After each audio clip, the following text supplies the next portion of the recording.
प्यारे बच्चों नमस्कार, कैसे हैं आप। हर घर पाठशाला में आपका स्वागत है। आज हम एनसीईआरटी कक्षा 8वीं जया जादवानी द्वारा रचित कविता यह सबसे कठिन समय नहीं इसके प्रश्नाभ्यास के उत्तर करने जा रहे हैं। तो चलिए बच्चों देखते हैं। प्रश्न नंबर 1 है इसका, यह कठिन समय नहीं यह बताने के लिए कविता में कौन कौन से तर्क प्रस्तुत किए हैं। तो प्यारे बच्चों, कवित्री ने यह कठिन समय नहीं यह बताने के लिए कविता में अनेक तर्क प्रस्तुत किए हैं। प्रत्येक तर्क से उनका जो प्रत्येक तर्क है वो तथ्यपूर्ण है प्यारे बच्चों। तो जैसे उन्होंने कहा है कि अभी भी चिड़िया की चोंच में तिनका दबा हुआ है और वह उड़ने की तैयारी में है, ठीक है। और पेड़ से झड़ने वाली पत्ती को थामने के लिए नीचे कोई हाथ बैठा है, अर्थात कोई सहायता करने के लिए अभी भी बैठे हैं, उन्हें मिट्टी में नहीं गिरने देंगे, ठीक है। और अंतरिक्ष के उस पार से अभी भी एक बस आएगी और बचे हुए लोगों की खबर लाएगी, ठीक है बच्चों। तो इस प्रकार के तर्क उन्होंने दिए हैं कि अभी भी कठिन समय नहीं है, ठीक है। प्रश्न नंबर 2 है प्यारे बच्चों, चिड़िया चोंच में तिनका दबाकर उड़ने की तैयारी में क्यों है, वह तिनकों का क्या करती होगी, आपने लिखना है, ठीक है प्यारे बच्चों। तो चिड़िया चोंच में तिनका दबाकर उड़ने की तैयारी में इसलिए है क्योंकि उसे अपने उद्देश्य की प्राप्ति हो चुकी है, ठीक है प्यारे बच्चों। जैसे आपका उद्देश्य है पढ़ लिख कर कुछ बनना, ठीक है, वो तिनका उस उद्देश्य के रूप में दर्शाया है जया जादवानी जी ने, ठीक है। और उस तिनके का क्या करेगी आपको पता है, उससे वो अपना घोंसला बनाएगी, ठीक है बच्चों। अगला प्रश्न है हमारा, कविता में कई बार अभी भी का प्रयोग करके बातें रखी गई हैं।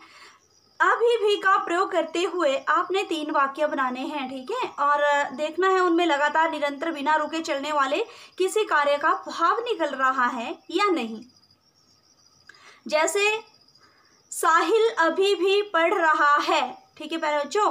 मैकेनिक ने कहा कि टीवी ठीक होने में अभी भी 2 घंटे लगेंगे, ठीक है प्यारे बच्चों। सुरेश ने कहा कि उसे अभी भी बुखार है। और अगला चौथा प्रश्न है हमारा, नहीं और अभी भी को एक साथ प्रयोग करके 3 वाक्य आपने लिखने हैं। और देखिए कि नहीं अभी भी के पीछे कौन कौन से भाव छिपे हुए हैं, ठीक है बच्चों। तो जैसे करण ने कहा वह नहीं आ सकता क्योंकि उसका काम अभी भी बाकी है, ठीक है। और नंबर 2, अंग्रेजों की क्रूरता के कारण न चाहते हुए भी मेरा मन अभी भी आंदोलित हो उठता है, ठीक है बच्चों। माँ ने बच्चे से कहा घर के बाहर नहीं जाओ अभी भी धूप तेज है, ठीक है प्यारे बच्चों।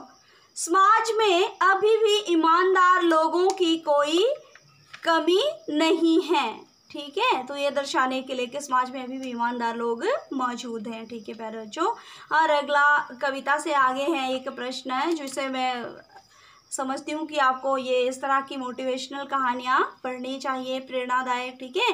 घर के बड़े बूढ़ों द्वारा बच्चों को सुनाई जाने वाली किसी एक कथा की जानकारी प्राप्त कीजिए जिसके आखिरी हिस्से में कठिन परिस्थिति से जीतने का संदेश हो, ठीक है प्यारे बच्चों। तो बच्चों को अपने दादा दादी और नाना नानी से अत्यधिक लगाव होता है, ठीक इसी प्रकार यह लगाव मुझे भी है, ठीक है, मुझे भी था। अपनी बात करूं तो ठीक है, लगाव का मुख्य कारण उनके द्वारा दिए जाने वाला प्यार है और नित नई घटनाएं उन्हें या कहानियों के रूप में मुझे सुनाना वो सबसे बड़ी वजह है, ठीक है प्यारे बच्चों। ये कहानियां हमें क्या करती हैं, अक्सर कठिन से कठिन परिस्थिति में भी धैर्य बांधे रखने की प्रेरणा देती हैं, ठीक है। तो ऐसी ही एक कहानी है डॉक्टर चंद्रा की। चंद्रा एक विकलांग लड़की थी प्यारे बच्चों, उसे बचपन से ही पक्षाघात हो गया था, पैरालाइसिस जिसको हम कहते हैं। उसकी जो गर्दन के नीचे वाला हिस्सा था वो बिल्कुल निष्प्राण था, ठीक है। लेकिन उसकी जो माँ थी श्रीमती टी सुब्रमण्यम, उन्होंने हिम्मत नहीं हारी और वो एक जर्मन के डॉक्टर को उन्होंने उसे दिखाया, ठीक है। और उन्होंने उसका इलाज किया डॉक्टर चंद्रा का। और उनका जो धड़ वाला हिस्सा था ऊपर वाला, टांगों से ऊपर वाला, वो काम करने लग गया, ठीक है प्यारे बच्चों।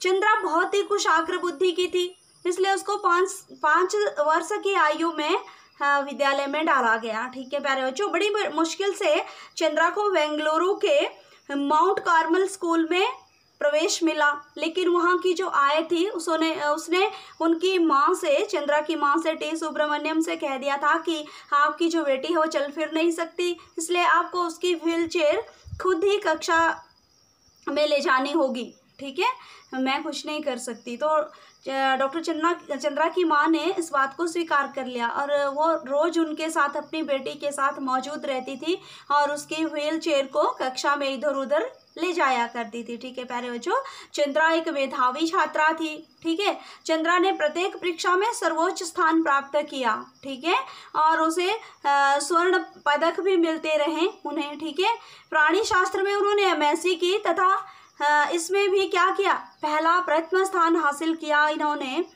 प्रोफेसर सेठना के निर्देशन में 5 साल तक शोध कार्य भी किया इन्होंने। ठीक है प्यारे बच्चों, और इसी बीच उसके लिए क्या हुआ, माता पिता ने पेंसिल्वानिया से व्हील चेयर मंगवा दी थी। अब उन्हें खुद इधर उधर मूव करने में, घूमने में कठिनाई नहीं होती थी। ठीक है प्यारे बच्चों, तो इसी बीच अब चंद्रा को आसानी से वो शोधशाला में घूमने लगी। ठीक है, अंततः उसे विज्ञान में डॉक्टरेट की उपाधि प्राप्त की। ठीक है, उसने डॉक्टरेट होता है बेटा PhD। ठीक है, तो डॉक्टर चंद्रा ने कविताएं भी लिखी, आपको पता होना चाहिए। ठीक है, इसमें उनकी उदासी का चित्रण हुआ है। उसने लेखिका को अपनी कढ़ाई बुनाई के नमूने भी दिखाए। डॉक्टर चंद्रा दोनों पैरों का जो काम था वो अपने हाथों से करती थी, आपको पता होना चाहिए बच्चों। ठीक है, गर्ल गाइड में राष्ट्रपति का स्वर्ण पदक पाने वाली चंद्रा पहली अपंग या दिव्यांग लड़की, मैं कहूँगी पहली दिव्यांग लड़की थी। ठीक है, डॉक्टर चंद्रा के एल्बम में उनकी माता का बड़ा सा एक चित्र